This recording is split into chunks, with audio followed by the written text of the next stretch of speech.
안녕하세요, 모항입니다. 오늘 경기가 비로 취소되며 롯데는 오랜만에 한 주간 5할 승률을 기록했고 나름 한숨을 돌리는 데 성공했는데요. 하지만 최근 롯데의 야구를 보다 보면 보강이 필요한 곳이 한두 군데가 아닙니다. 유격수도 문제고 외야도 문제고 투수진까지 해서 문제가 참 많은데 이것들을 어떻게 해결해 나가는지가 항상 팬들의 관심사이지 싶은데요.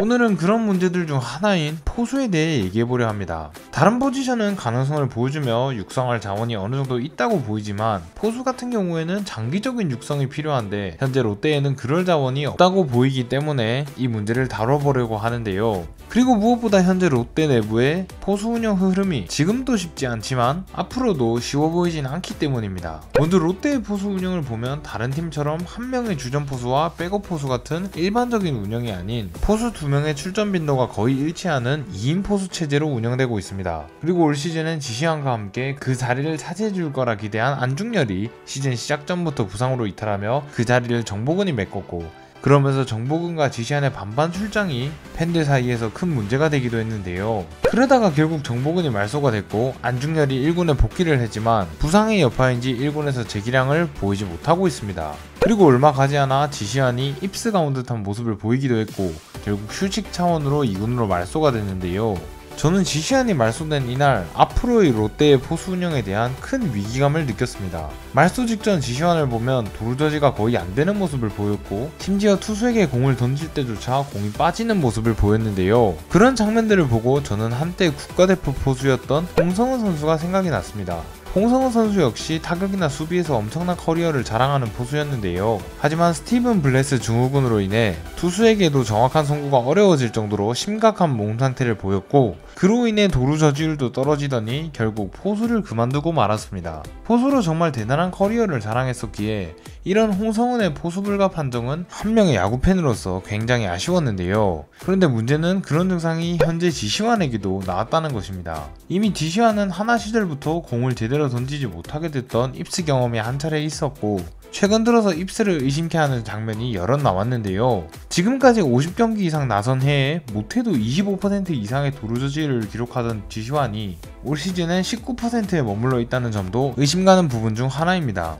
물론 이런 몇몇 장면만으로 지시환에게 큰 입스가 왔다, 앞으로의 포수 출전이 어려울 수 있다 라고 단정 지을 수는 없습니다. 하지만 확실한 것은 이 문제는 앞으로도 지시환과 함께 가져가야 할 약점으로 염두에 둬야 할 불안 요소로 정착했다는 말인데요. 그렇게 지시환이 휘청거렸고 그로 인해 롯데는 안중열 정보근의 2인 체제로 이번 주 한 주를 보냈습니다. 막 2군에서 올라온 정보근이 데뷔 첫 3안타 경기를 하는 등 타석에서 깜짝 활약을 보여주긴 했으나 아직 한 주밖에 되지 않았기에 이는 완전히 해결된 거라고 보긴 힘듭니다. 결론적으로 롯데는 현재 1할대 타율의 포수들로 시즌을 운영하게 됐다는 말인데요. 올 시즌 롯데의 포수를 보면서 그나마 위안이 됐던 것은 지시환이 준수한 활약들을 해줬기 때문이라고 생각하는데요. 하지만 그런 지시환이 휘청거렸고 현재 1군에 있는 2명의 포수는 도루저지를 제외하고는 강점이 보이지 않는 상태입니다. 결국 각자 뚜렷한 장단점이 있으나 종합적으로 봤을 땐 3명 모두 팀을 이끌어갈 주전 포수로는 애매모호한 상태란 말인데요. 모름지기 거의 모든 강팀의 필수 요소는 든든한 주전 포수였습니다. 팀의 중심을 잡아줄 수 있고 투수 육성에도 큰 도움이 되므로 예전부터 주전 포수의 중요성은 강조되어 왔는데요. 하지만 롯데는 안중열 지시환의 2인 체제로 올 시즌이야말로 주전포수 공백을 메꿀 수 있을 거다라고 기대를 모았으나 결국엔 시작부터 삐걱거렸고 중간엔 지시환의 불안 요소까지 나타나며 제대로 된 포수 운영이 이루어지지 않았습니다. 거기다 앞으로 더 나아질 거라는 확신 역시 서지 않고 팬들은 너무 오랜 기간을 기다려왔습니다. 그렇기에 이제 롯데는 현실을 직시해야 합니다. 롯데는 팀을 믿고 맡길 주전 포수가 필요합니다. 하지만 강민호가 떠난 이후 벌써 5년이 지나는 동안 여전히 제대로 된 주전 포수를 만들지 못했습니다. 다른 포지션에 대한 새로운 고민도 매년 늘어나고 있는 현 상황인데 포수라는 한 포지션에 5년이라는 긴 기다림을 투자한 결과는 현재 포수 WAR 리그 9위라는 성적이 말해주고 있는데요. 결론을 말하자면 롯데는 주전 포수 육성에 실패한 걸 인정하고 현재 포수가 금값이라는 건 알고 있지만 그런 리스크를 감수하면서라도 외부에서 주전급 포수를 데려와야 한다는 말입니다. 그렇게 주전 포수 1명과 현재 3명의 포수들이 백업한다면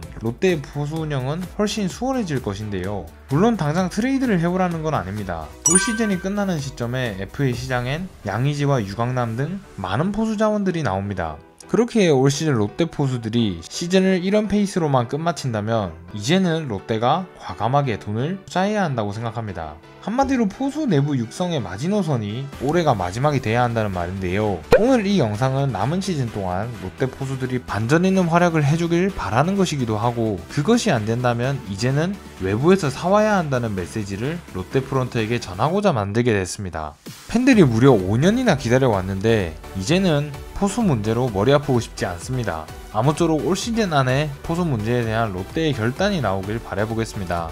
롯데의 포수 육성에 대한 여러분의 생각은 어떠신가요? 많은 의견 부탁드리며 영상 마치겠습니다. 지금까지 모항이었습니다. 감사합니다. 롯데 롯데 롯데 롯데 승리의 롯데 화이팅!